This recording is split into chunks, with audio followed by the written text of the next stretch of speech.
The Heritage Corporation, the world's largest producer of cultural heritage video, is proud to bring you the story of your name. It's a story that has been prepared by a team of dedicated professionals, experts in genealogy, heraldry, and history. It's the proud story of your unique Irish heritage. Sit back and relax as the Heritage Corporation takes you on a very special journey into your past.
The surnames of Ireland stem from an oral tradition that dates back 1,200 years.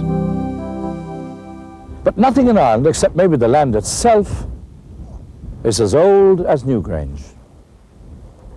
This ancient tomb was nearly 2,000 years old at the birth of Christ. For 5,000 years it has witnessed the arrival of the many and varied peoples who came to our shores. And sadly too has seen the departure of millions of Irish men and women who today are scattered all over the world. So let us go then, you and I, on an Irish journey, an hour's journey only, but endless in the imagination. A journey right through this beautiful country of ours, along the coasts and into the very lands and territories of your own Irish ancestors. These are the majestic cliffs of Moher. They stand defiant, holding back the relentless waves. Below, the broad Atlantic stretches all the way 3,000 miles beyond to the New World. When you stand on these cliffs, you stand on the edge of Ireland, you stand on the edge of Europe. Inland from here lies the fair land of Éireann, Ireland, the home of your ancestors.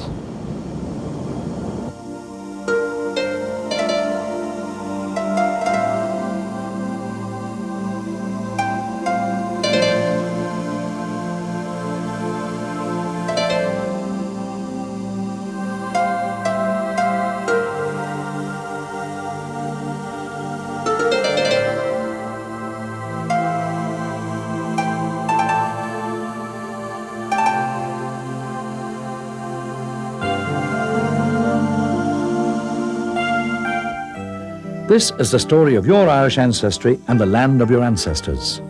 Noble castles and ancient towers, all part of the story we'll meet along the way.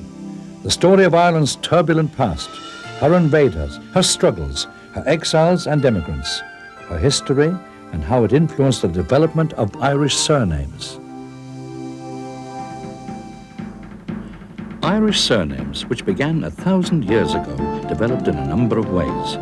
If a family took their father's name, they became known as Mac, like McCarthy, because Mac means the son of.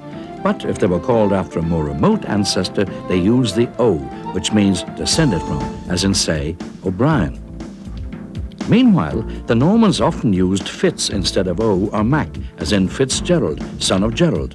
Or you could be called after the job you did, as in Smith, or the place you came from, as in Welsh, from Wales.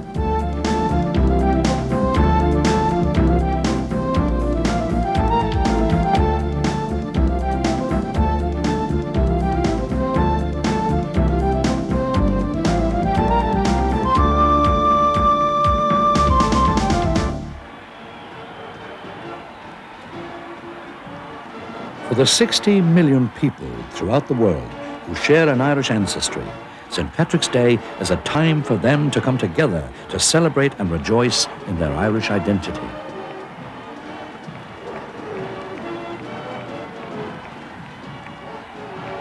Although your own family may have left these shores and settled in new lands, it is still possible to trace your ancestors back to their original homelands. Tom Lindert, one of Ireland's leading authorities on genealogy, has some useful advice. Well, it's very important that if someone's interested in doing your genealogy, that you get all your background information in your home country first. Don't just try to jump straight over to Ireland.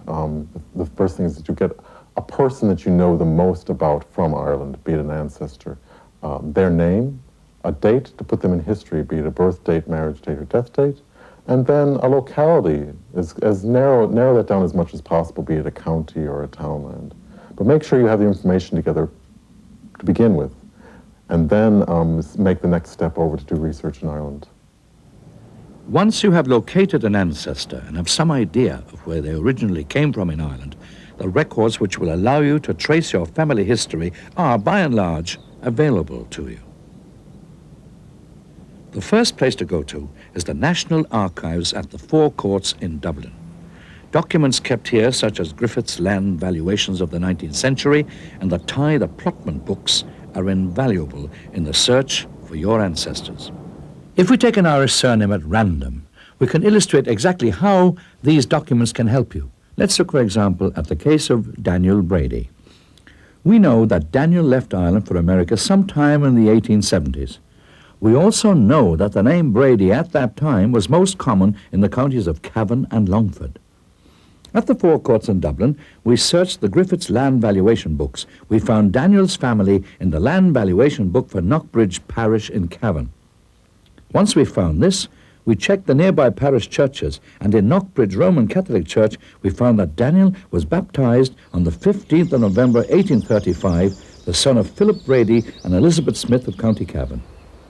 With this knowledge, it is possible to trace the history of Daniel's family. So you see, all you need are the basic details about an ancestor, and the quest for information on your family roots can begin. The search for your ancestors is becoming easier all the time, thanks to a recent initiative called the Irish Genealogical Project. This is the Clare Heritage Centre in Corofin. The centre is at the very heart of a new and exciting development. The official surviving records relating to family history and genealogy are being collected throughout the county. They're being brought here and then put on computer. But Corofin's not alone in this. Many other heritage centres have opened up all over Ireland, so that no matter where your family comes from, you should now be able to get an accurate record of your family history.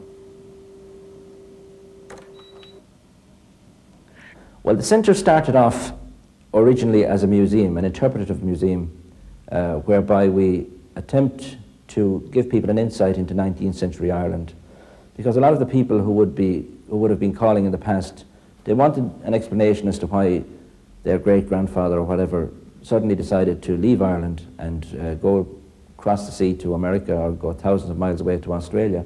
So in the Heritage Centre we have a display whereby we try and explain to people and give them an insight into 19th century Ireland. Genealogy as a job can be very rewarding. It's wonderful to be able to find information for people. A lot of people come to us more in hope than in confidence of actually getting any information. And it's a very emotional experience sometimes for people when they do find details on ancestors, particularly people that have come a long distance from Australia or America or whatever. It can also be quite a frustrating job as well, when you're very near to finding the information you want, but it just doesn't turn up on the records. There are very few families whose history can be traced back to the Normans and the Vikings. However, we do the best we can. There are certain pedigrees that survive, and if one can link on to one of those, then you can go back 300 or 400 years. But that is most unusual for most ordinary families. We would expect, in general terms, to go back to the early 1800s, because that's more or less when church records as a rule began. So you're not really going to get back much further than that in most families. Each inquiry is very much an individual inquiry, so the demands of the people are different, but it's always wonderful to be able to find some positive information for people. It is possible to trace your ancestors even further back beyond your immediate family. But let's start at the beginning and take a look at the history, the culture, and the country which shaped your forefathers. On the Aran Islands off the west coast of Ireland stands the prehistoric fort of Dún Aengus, enigmatic, poised over the ocean, its ancient builders a mystery even to this day. Over 7,000 years had passed since the first settlers arrived in Ireland. Hunting in the young forests, they slowly ventured up the river valleys, building their dwellings from rough wood and animal hide, and forming small communities hidden in the forest. 2,500 years before Christ, they had developed a society that was stable enough and wealthy enough to produce these majestic dolmens. This dolmen here is the Poul na Brone dolmen, situated in North Clare in the Burren country. Just another part of the wonderment that is ancient Ireland.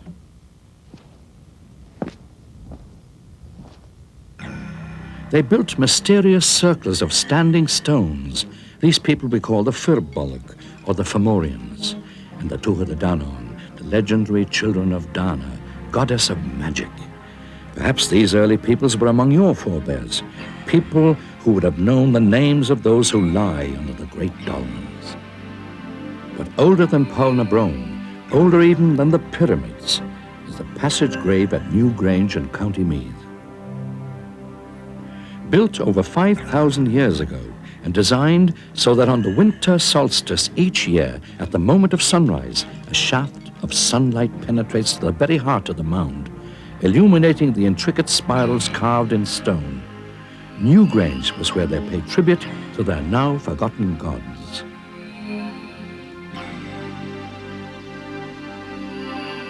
These people were superb craftsmen in stone, but a new material was sweeping across Europe from Asia Minor.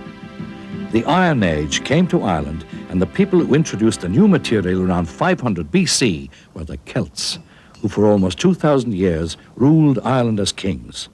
The Celts were a major influence on the course of Irish history and instrumental in shaping our unique Irish identity. Let's listen to what leading archaeologist Barry Raftery of University College Dublin has to say about the Celts. Well, in the narrowest sense, the term Celtic refers to a language, but it is entirely appropriate to use the term in a broad cultural context. Now, the earliest reference to the term Celt was made by the Greeks about the 6th century BC. They just referred to a specific cultural grouping in Europe as Keltoi. We do not, of course, know whether the Celts themselves used that phrase to describe themselves. Now, in archaeological terms, the Celtic culture begins about 700 BC in Europe, continues until it was destroyed by the Romans around about the birth of Christ. And archaeologists have divided this culture into two broad phases, named after two major find spots in Europe: an earlier phase, which is called the Hallstatt culture, and a later phase, which is called the Latin culture. This is the Latin Celts who are best exemplified in the archaeological record. There are very serious problems of archaeological interpretation. But what we can say is that the earliest indications of contact with the Celtic culture abroad appears in Ireland round about 600 BC, when there are some indications of a Hallstatt presence in the country. We have some Hallstatt material, but it's not very substantial. Round about 300 BC, there's a greater body of archaeological material in the country which we can certainly equate with the Celtic groups. In many ways, it displays native Irish idiosyncrasies which set it apart from the material in the Latin areas outside the country.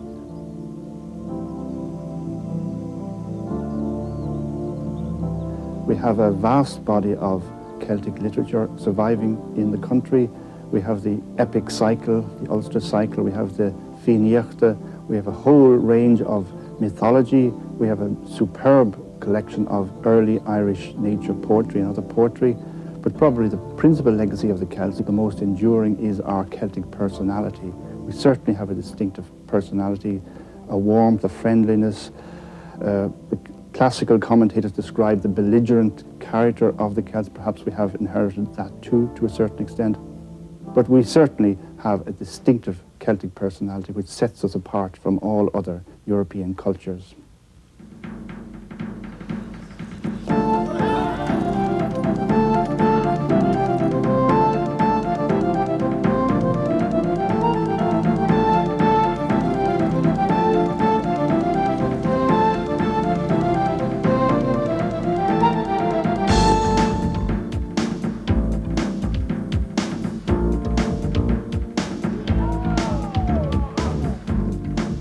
A small island on the edge of Europe, the island of your ancestors was divided up between a number of major Celtic clans.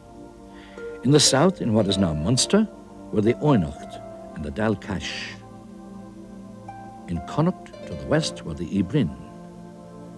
In the province of Leinster were the Hinslig, and to the north, in Ulster, were the Nael. These clans were in time joined by the great Viking and Norman families. Legend has it that surnames were introduced by Brian Boru when he was High King of Ireland. True or not, it is a fact that Ireland was one of the first countries to adopt a system of hereditary surnames, making Irish surnames amongst the oldest in the world. These surnames have naturally changed down through the centuries, so that we now have a great deal of variations of original Celtic names. Of course, all Irish surnames are not necessarily Celtic in origin. Many names of Norman, English, Scottish, and Welsh origin, for instance, are now regarded as completely Irish. In early Christian times, the great clans of Ireland began to separate into smaller family groupings, and it was during this time that the introduction of surnames gradually replaced the system of clan names. The Celtic clans throughout the country often stayed in the one area, and as a result, surnames became specific to that particular area. It's an interesting fact, though, that down to the present day in almost every county in Ireland, families continue to live in the very districts where their names originated, an unconscious continuation, perhaps, of the clan mentality.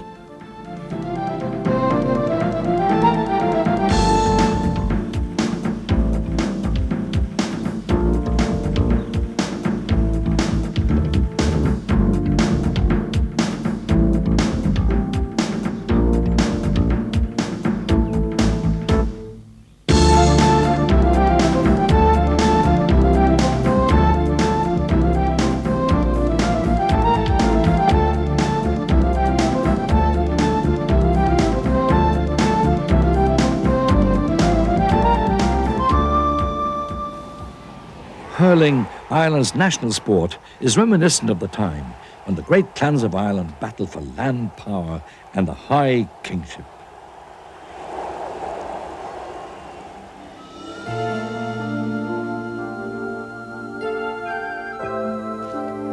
It was the strength of Christianity that forged the first real bonds of unity in Ireland, for the Irish took very well to Christianity, so well indeed that in a very short time her monks had established some of the most important ecclesiastical centres in the Christian world.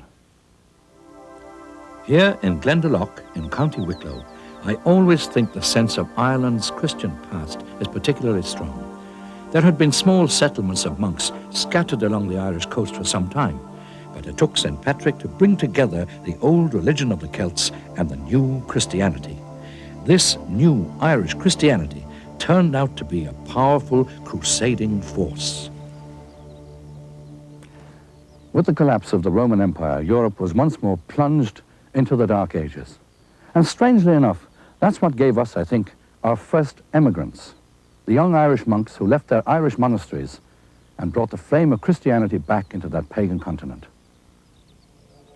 At home in Ireland, the monks built the unique round towers, originally as bell towers, and then later used them for keeping safe their priceless chalices and manuscripts. In their workrooms, the monks channeled their passionate Celtic sensitivity into glowing colour and intricate artwork. And certainly, the greatest and most beautiful of the manuscripts is the Book of Kells, now in the library of Trinity College, Dublin.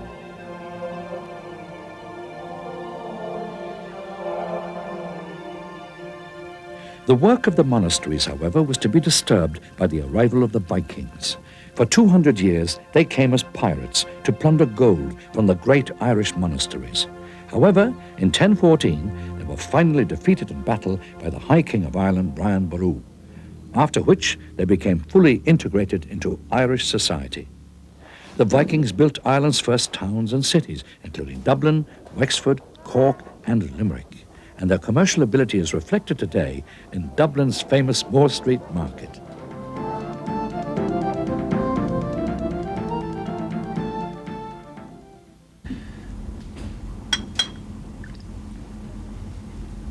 The Vikings left an indelible impression on the Irish. But their demise as a great power, coupled with the death of Brian Boru in 1014, meant that the Irish high kingship was up for grabs. What followed then was almost a century of political intrigue and unrest as the greater Irish families struggled amongst themselves for the title of High King. The Normans, led by the great warrior Strongbow, arrived in 1169. Heavily protected by their coats of mail, they moved like modern tanks through the Irish countryside. They had arrived as mercenaries at the request of the deposed King of Leinster, but a combination of their military might and an attraction to the land of your ancestors induced them to make a more permanent foothold. The Normans immediately set about building huge stone castles of white throughout the country. These fortresses were designed both for protection and to intimidate the native Irish. Over 800 years later, many of these castles still stand, a testament to the skill of their builders. Within a year, they had captured Dublin itself, and from the high parapets of their various castles all over Ireland, they surveyed the conquered lands. Very soon, they were to proceed to supervise the division of their new country. Following his victories in battle, Strongbow took the hand of the King of Leinster's daughter, Eva, in marriage, and less than 2 years later, he had taken the crown for himself. Stony towers are not always protective, for here in Waterford, at Reginald's Tower, the marriage of Strongbow and Eva started a trend that would eventually undermine Norman influence in Ireland. You see, within a century, the Normans and the Irish intermarried, and the Normans adopted the Irish language and culture to a degree that made the English King John declare, "The Normans are more Irish than the Irish themselves." The fusing of the Norman and Gaelic traditions saw the Celtic culture enriched by that of the Normans. This was a kind of golden age in Ireland, a time of peace and prosperity, in which poetry, music, and learning flourished. Many fine abbeys and monasteries were built throughout the country. Scholarship was encouraged, and many of the great families had their own poets and genealogists known as fili. As the Normans assimilated the culture, traditions, and language of their new lands, they also adopted the Irish tradition of using surnames. This saw the introduction of new names like Fitzgerald, Butler, Power, and Barrett, names that are today regarded as being entirely Irish.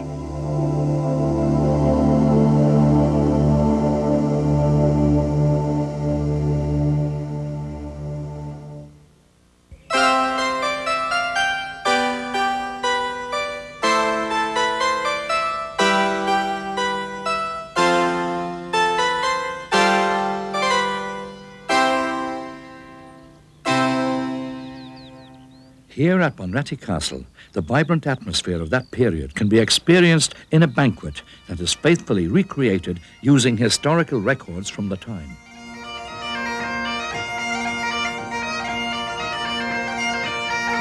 My noble lords and ladies, my noble guests, the entry of your host this evening, the Earl of Thomond, Mr. Joe Lynch. Food and drink in the old style, music and song. This is how your ancestors entertained their friends.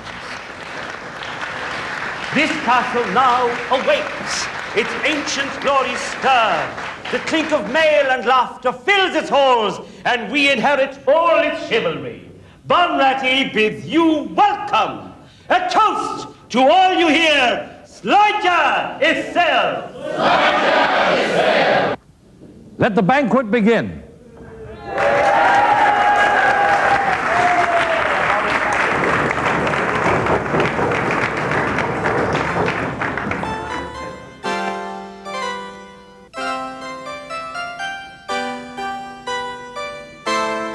The alliances and friendships between the families were strengthened by the Irish custom of fostering, whereby a child of your family would be raised and educated by a neighbouring family.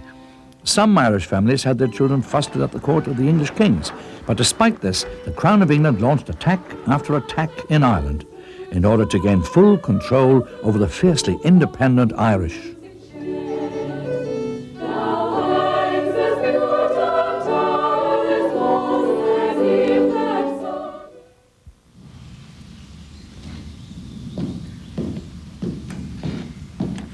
During the 1500s, the power of the Celtic chieftains began to wane under sustained military pressure from the forces of the English crown. This, in turn, led to a series of rebellions. The last great Celtic revolt ended here at Kinsale in 1601. It had been led by the mighty Hugh O'Neill of Tyrone. In the year 1609, O'Neill and many of the other Irish chieftains left our shores. This was called the Flight of the Earls. It heralded the end of the old Celtic ways. Now it was a new Ireland, new kings, new centres of power. The Flight of the Earls is a testament to the concept of Ireland as an independent nation, the Celtic aristocracy choosing exile rather than submission. To consolidate their power in Ireland, the new rulers sent out clerks to record the names of Ireland. Unable to speak the Irish language, these clerks did not attempt to properly translate the indigenous names, but rather made approximate and phonetic translations. As you travel through Ireland today, you will notice how the signposts carry evidence of that name-changing process which began so long ago. For example, Báile an Mhuircheag, meaning the town of the Murphys, became Ballymurphy. Cashlorin I Chunnell simply became Castle Connell.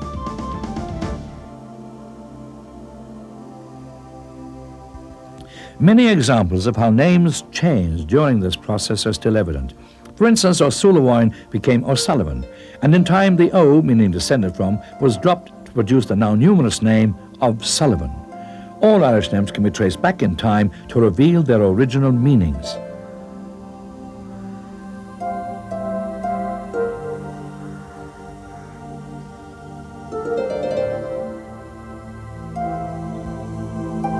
The essential Irish culture, however, remains strong and vibrant, and despite continued assault, it has remained so to this day.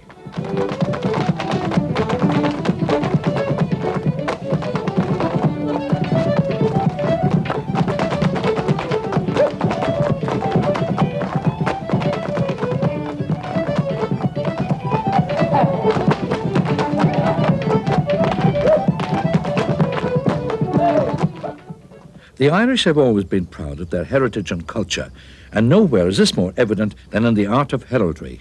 And here to tell you more about that is the former Chief Herald of Ireland, Gerard Slevin. Heraldry had its origin in the fact that the knight in medieval times, going into warfare, was completely encased in armour, including his head. So there was no means of knowing who he was. So it became the practice to paint on his shield certain emblems or signs or symbols as a means of identification. Heraldry has always had an extraordinary fascination for people, whatever it is about the shield shape and its contents. And in due course, this personal practice spread to cities, universities, institutions, and is still very active. The primary purpose, as I have suggested, was identification. And I suppose that is still the essential purpose of heraldry, is personal or institutional identification. Your family coat of arms is a window to your heritage. Each part is full of stories and legends. The Murphy coat of arms is a good example to demonstrate this. The shield displays what is known as the arms of the family and is a quartered shield in silver and red. The fess or center line across the shield represents military honor and acts as a background to the three garbs. The garbs are wheat sheaves which signify fertility and plenty. The lions rampant are an ancient heraldic symbol representing great strength and deathless courage. The crest, which is placed above the shield, mirrors the images of the shield, showing a red lion rampant holding a golden wheat sheaf in its paws. The motto truly captures the spirit of this great family. It is written in Latin and reads, Fortis et Hospitalis, which means brave and hospitable. You can discover your own family's coat of arms by contacting the offices of the Chief Herald in Ireland. Many Irish people certainly are entitled to use arms, yes. The registers of the Office of Arms, the genealogical office, as it is now, the Office of the Chief Herald, has registers going back many centuries. The 17th century saw England convulsed by two civil wars in which Ireland inevitably became involved. The Second War was actually fought entirely on Irish soil between 1688 and 1691 and led to disastrous consequences for the Irish.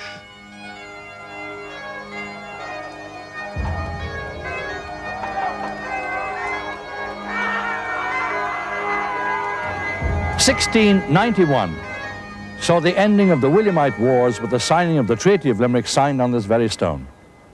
The wars are fought between two kings, William of Orange and James II, both of whom laid claim to the throne of England. In the event, victory went to King William. For the Irish who supported James II, exile seemed to be the only honourable option. Known to history as the wild geese, these honourable soldiers of fortune sailed from Limerick to Europe, bringing with them the surnames of Ireland. These Irish exiles were to exert a great influence on the course of history, excelling as they did in the worlds of politics, commerce, culture, and religion. People like James Fitzgerald, who in 1677 established two convents in Rome as colleges for the education of the youth of Ireland. Major Owen O'Connor Dunn raised and commanded 3 troops of cavalry for the army of James. And of course, Patrick MacMahon, the descendant of one of the many brave MacMahon rebels who were forced to flee, he became president of France in the 19th century. The wild geese were the first of the great waves of Irish emigration.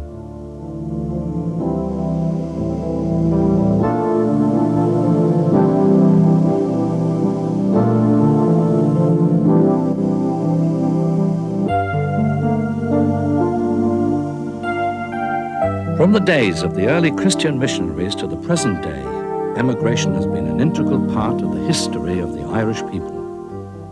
From this small nation, millions of Irish people have traveled the world over to Europe, Asia, the Americas, Africa, and Australasia. Although many left in search of adventure or to find their fortunes, many others didn't have the choice. In the aftermath of the wild geese, which had seen the best and brightest of their day depart, Ireland was to undergo many changes, the most dramatic of which was the massive transfer of land ownership. As the land changed, so too did the politics. In 1801, the Irish Parliament in Dublin was dissolved. And as the last vestiges of power dwindled, so too did the wealth of the country, and the land sank into poverty. In 1845, a blight arrived. The potato, the staple diet of the Irish people, was totally destroyed. So began the Great Irish Famine. And so too began the greatest migration of the Irish people. Plentiful supplies of foodstuffs were exported to Britain, while the Irish people were faced with emigration in order to survive. A letter written in 1847 captures the sense of devastation. It is early morning as I write this last note before departing. We now join a huge army forced to leave their native land. The heavy morning mist is a fitting curtain for the final scene, the climax of all our strivings against impossible odds. I cannot help but glance back through the pages of our history to the years when Ireland was a beacon of learning and faith whose light spread to all parts of Europe. God grant that those days of glory may someday return. Irish people emigrated in their hundreds of thousands. They set sail from Cove, Liverpool, and Belfast. Cramped together on overcrowded ships, rife with hunger and disease, they arrived in Montreal, New York, and Boston. In Australia, famine refugees followed those who had been transported there as convicts. Many of these convicts had been expelled from their home country on charges such as stealing bread, others for belonging to revolutionary organizations. Despite their impoverished beginnings, the contribution made by those emigrants to their new countries was enormous. In the building of the modern world, from the late 17th century right up to the present day, the Irish have played a vital part in whatever society or culture they have settled in. Today, people of Irish descent number in excess of 70 million worldwide. In the annals of history, Irish people hold a distinguished place. We have but to remember two great presidents of the United States, John Fitzgerald Kennedy and Ronald Reagan. This list of famous Irish men and women is constantly growing.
I'm here for the inauguration for the first time in 350 years of a McGeoghegan chieftain.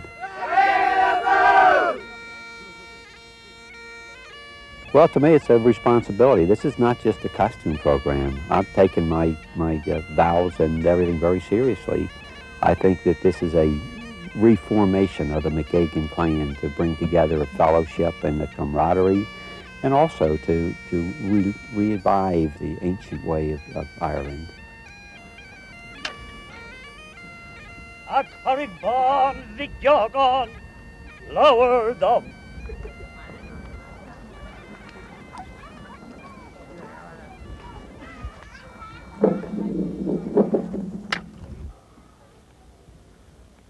Jack, Gargan McGeoghegan, the elders of the Sept have found you worthy to be our chief, and the rock on which your ancestors have been inaugurated for 1,000 years agrees with their decision. So, I now call you Chief of Kenalfiacha, D. McGeoghegan, Chief of Kenalfiacha, and leader of all the McGeoghegans of the world. Your roots are important to me, and I think they should be important to everyone. It's incredible once a person gets involved in learning about where they're from and who they are.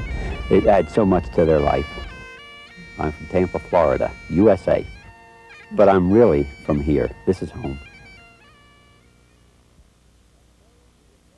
And so we return to the start of our odyssey, an odyssey that has taken us through the annals of your family ancestry from ancient times to the present day.